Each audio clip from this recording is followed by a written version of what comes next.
দুনিয়ার সবথেকে সহজ পদ্ধতিতে কাঁচা আমের মিষ্টি আচার। আচার কম বেশি আমরা প্রত্যেকেই বানিয়ে থাকি, তবে এই পদ্ধতিতে আচার তৈরি করলে আচার সবথেকে সেরা হবে খেতে। সংরক্ষণও করতে পারবেন বছর জুড়ে। এখন কিন্তু বাজারে প্রচুর কাঁচা আম কিনতে পাওয়া যায়। এইভাবে বানিয়ে বয়ামের মধ্যে ভরে রেখে দিতে পারেন। যেহেতু গরমকাল পড়েছে, গরমকালে দেখবেন খাওয়ার শেষ পাতে একটু আচার বা চাটনি হলে জমে যায়। আর এইভাবে যদি বয়ামের মধ্যে ভরা থাকে চাটনি বা আচার, রোজ রোজ কোনো রকমের বানানোর ঝামেলাই থাকবে না। যখন খুশি তখন নিয়ে নিয়ে খেতে পারেন, কোনোভাবেই নষ্ট হবে না, বছর ধরে রেখে দিতে পারেন।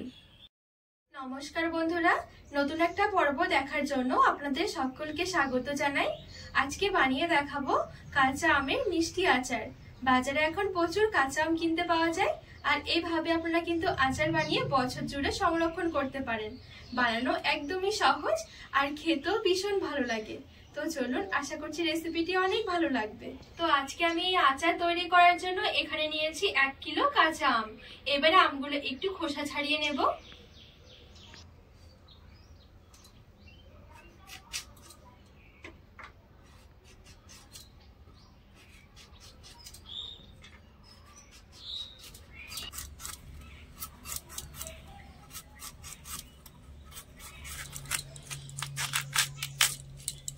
তো এই দেখুন, আমের কিন্তু এখনো আটি হয়নি। এবারে আমি একটু পিস করে কেটে নেব।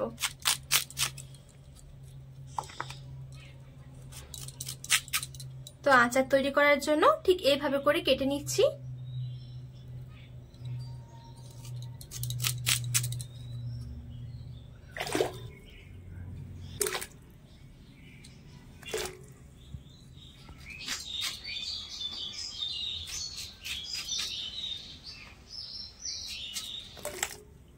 তো এখানে আমি আম খুব সুন্দরভাবে এরকম চৌকো চৌকো করে কেটে নিয়েছি। আগে আমি একটু আমটা ভালো করে ধুয়ে নিয়েছিলাম, এবারে শুধু একটু জল দিয়ে ধুয়ে নেব।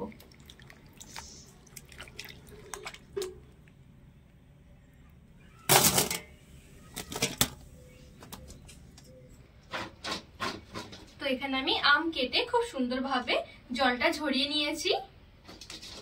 এইবারে চলুন আমি আচারটা বানানো শুরু করি। তো গ্যাস ধরে এখানে একটা কড়াই বসিয়ে দিয়েছি। প্রথমে একটা গোটা মশলা ভেজে নেব। দিয়ে দিচ্ছি 1 টেবিল চামচ মৌরি, 1/2 টেবিল চামচ জিরে, 1/2 টেবিল চামচ দিয়ে দিচ্ছি গোটা ধনে, একটা শুকনো লঙ্কা আর একটা তেজপাতার অর্ধেক একটু ভেঙে দেব। আর এখানে কিন্তু মৌরির পরিমাণটা একটু বেশি থাকবে গোটা জিরে আর গোটা ধনের থেকে। এবারে একদম হালকা আঁচে রেখে খুব সুন্দরভাবে একটু ভেজে নেব। আর একদম হালকা আঁচে রেখে ভাজতে হবে, খুব বেশি পুড়ে গেলে কিন্তু তেতো লাগবে, তখন আবার খেতে ভালো লাগবে না। তো হালকা আঁচে নেড়ে ছেড়ে 1 থেকে 2 মিনিটের জন্য একটু খুব সুন্দরভাবে ভেজে নিয়েছি। এবারে গ্যাসের আঁচ থেকে নামিয়ে নেব। এবারে শিলপাটায় নামিয়ে নিচ্ছি আর মশলাগুলো একটু ছড়িয়ে দিচ্ছি, একটু ঠান্ডা করে নেব। এবারে এই একই কড়াই বসিয়ে আমি 4 থেকে 5 টেবিল চামচ সরষের তেল একটু গরম করে নেব।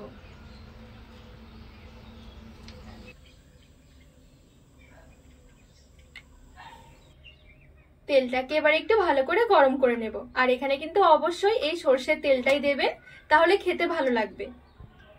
তেলটা গরম হয়ে গেলে দিয়ে দেব 1/2 টেবিল চামচ 5 ফোড়ন,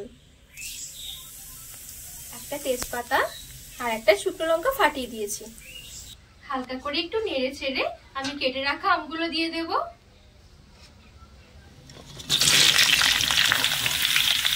সামান্য একটু দিয়ে দিচ্ছি লবণ আর দিয়ে দিচ্ছি 1/2 টেবিল চামচের থেকে একটু কম হলুদ গুঁড়ো।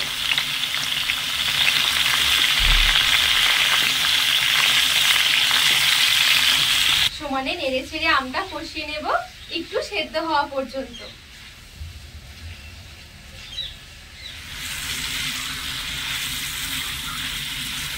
তো এখানে সমানে নেড়ে ছেড়ে আমটা আমি একটু কষিয়ে নিয়েছি, মোটামুটি 3 থেকে 4 মিনিটের মতন। আর এখন কিন্তু আমটা হালকা নরম হয়ে গেছে। এই দেখুন, পুরোপুরি কিন্তু একেবারে নরম হয়ে যায়নি, হালকা নরম হয়েছে।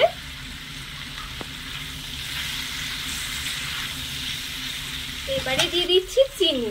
আর আমি এখানে চিনি নিয়েছি 1 কিলো আমের জন্য মোটামুটি 600 থেকে 700 গ্রামের মতন। যেহেতু মিষ্টি আচার তৈরি করছি সেজন্য একটু মিষ্টিটা দিলে খেতে ভালো লাগবে। ভালো করে নেড়ে চেড়ে মিশিয়ে নেব।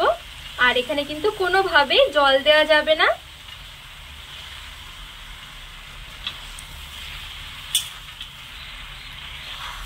আর চিনিটা নাড়াচাড়া করতে করতে দেখবেন চিনিটা গলতে শুরু করে দেবে।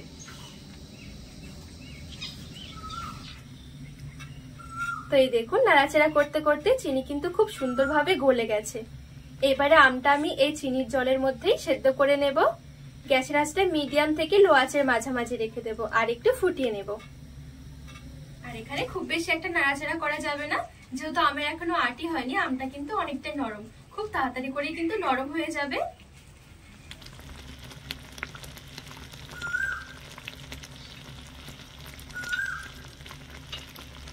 তো এই দেখুন এখানে আমি জাল করে করে চিনি রসটা কিন্তু অনেকটাই ঘন করে নিয়েছি।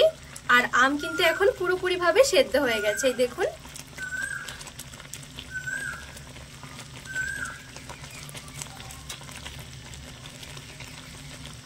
আর চিনি রসটাও কিন্তু অনেকটাই টেনে গেছে। এইখানে নিয়েছি আমি 1 টেবিল চামচ মতন ভিনিগার। অবশ্যই ভিনিগারটা দিতে হবে, তাহলে কিন্তু আপনারা আমের আচারটা বাইরে রেখেও 1 বছর পর্যন্ত খেতে পারবেন। ভালো করে নেড়ে চেড়ে একটু মিশিয়ে নেব।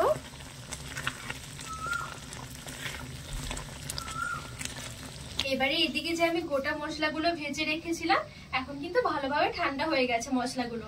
এবারে একটু আদা ভাঙা করে গুঁড়ো করে নেব। পুরোপুরি পাউডার করতে হবে না, একটু আদা ভাঙা করে গুঁড়ো করলে খেতেও বেশি ভালো লাগবে।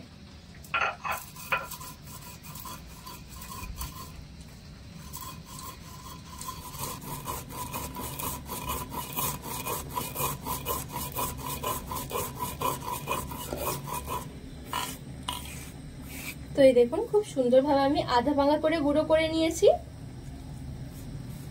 এবারে আচারের মধ্যে আমি এই মশলাটা দিয়ে দেব। আচারের মেন হলো এই মশলাটা। মশলাটা দিয়ে হালকা করে নেড়ে চেড়ে গ্যাসের আঁচটা বন্ধ করে দেব। অবশ্যই কিন্তু এই মশলাটা সবার শেষে দিতে হবে। তো মশলা দিয়ে হালকা করে নেড়ে চেড়ে মিশিয়ে নিয়েছি।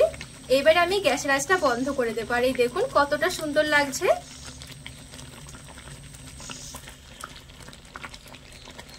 আর এখন কিন্তু একটু ঝোলঝোল মনে হচ্ছে, তবে এটা যখন ঠান্ডা হবে তখন একেবারে টেনে যাবে।